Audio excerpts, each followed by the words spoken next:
Welcome to Upgrade. I'm your host, Frank the Tank, and today we're going to bring a Dell keyboard.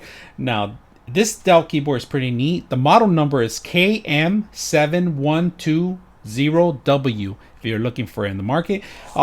Pretty much this is what you get. I'm not including something that's hidden in here, and it's basically it's a USB attachment for you could remote into it with wirelessly for a desktop or a laptop.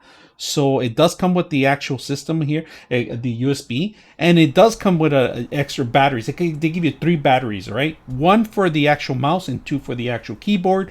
One battery is of course, the AA batteries. One goes in here. It's very simple, basic, and of course you could save this in here because I'm going to show you guys what you can do on here. So this is magnetic, if you guys can see it. Now, this is a great thing about this mouse and the keyboard that you can use it on 3 different machines.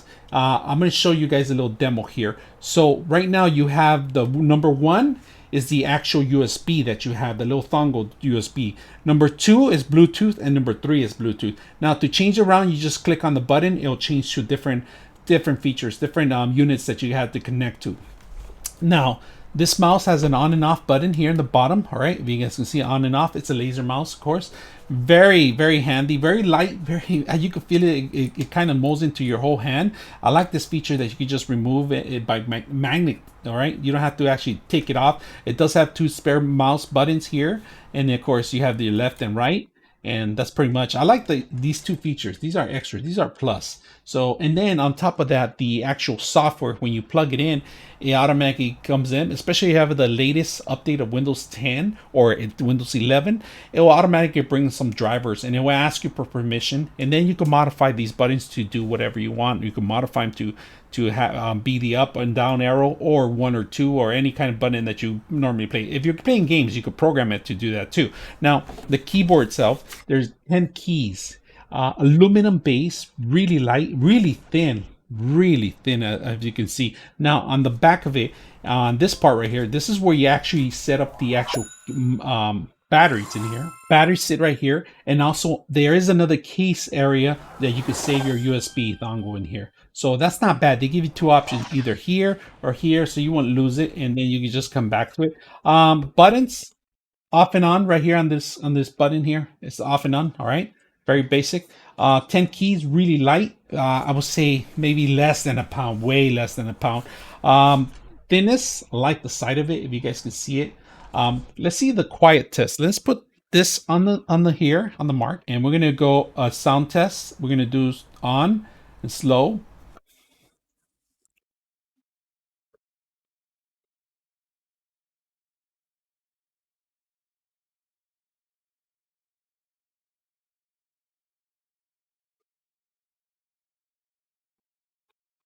So not bad. The testing is not bad. I mean, it went really good. It's really quiet keyboard. It's really smooth. I like all this. Now, the only thing I don't like about some of the functions is that in order to use some of the F2 keys, you have to hit the function key, all right? You have to hold on to a function and hit the key. But there's a lot of options you can do, and you can modify it. Now, the same thing goes to the keyboard here. If you guys can see the keyboard has a button where you have to change it. So right now you start with the USB.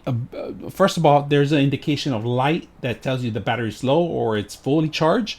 First one is going to be the USB. The second one, Bluetooth number 2 and Bluetooth number 3. Same with this one. So you could take either the mouse for your laptop and program it for your Bluetooth, and then you could leave the keyboard at home, so you don't have to carry it around.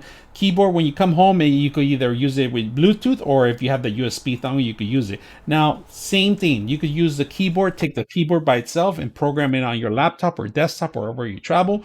So they're pretty light and easy to pack in a backpack. So these are usable. You could take them with you anywhere, and the very, very, very strong material, so you don't have to worry about breaking it. And of course, you don't have to worry about the keyboards popping out or anything like that, because they're it's pretty difficult to break them, unless you drop them a couple of times. But that's about it. But other than that, let's measure it. Let's see how. So from point to point, it's about 14, close to 14, a little bit close to 14 and a half by 5. All right, so that's not bad. Light, very light, very, very light. Other than that, there's a couple of There's a couple of rubber stands here, so you won't move the keyboard. There is an elevation for those that keep, if you want to know, there is an elevation for when you're typing. You can see it. The batteries and the back end is a little bit, there's an angle so you could type, and it'll be perfect for those people that like to type with the curve. So if you have any questions or any comments, let me know. I'm your host, Frank the Tank, and we're out.